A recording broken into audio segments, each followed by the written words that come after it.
Okay, here's part of my solution.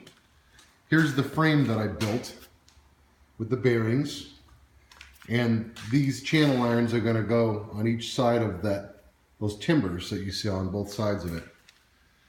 And the inches, the shaft is 1.5 inches, and you can see I drilled extra holes so I can give some belt adjustment on both ends of this. And this bolts in place so that I can get it in there because it's kind of tight to the wall. And this is the framework that's going to hold that jack shaft. Now let's talk about my coupling that I've designed. Started with a flywheel. This was kind of tricky. Took off the ring because with this spinning it's nothing more than a saw blade ready to shred you. So I found this flywheel. I'm told it's from a Model A. I don't know. What was interesting that I needed a flywheel that was neutral, meaning it didn't have any counterweights, and I don't see any counterweights on this. So this is the one I used.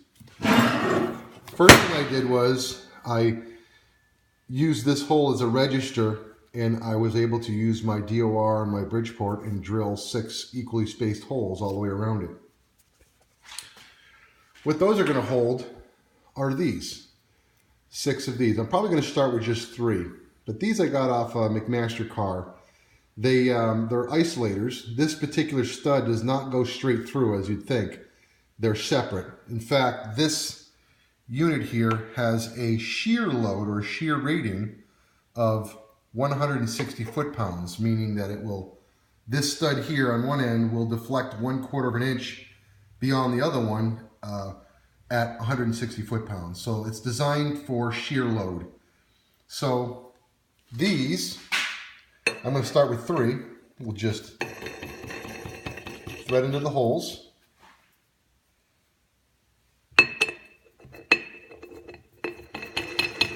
Now this is a guess. This part is, I've done no math on this. I don't know if this is enough, too much, too little.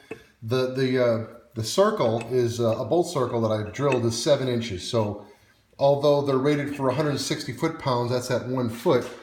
Bring it in a little more than half. I'd say, let's cut that in half for their rating. So, and they also make several different variants of this where I can get I can get 6 of them at 55 pounds of shear load, or, it's really going to be trial and error.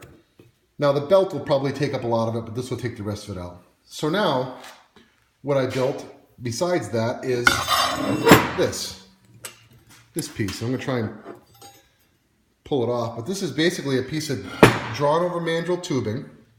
It was one piece all the way through, and the first thing I did was bore it out. It was 2 inches on the outside and 1.5 on the inside, so it's a 1/4 inch wall.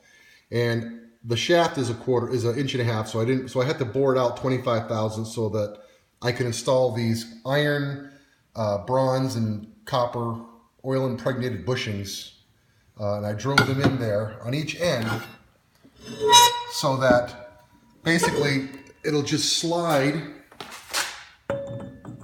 It'll slide freely on the shaft like this.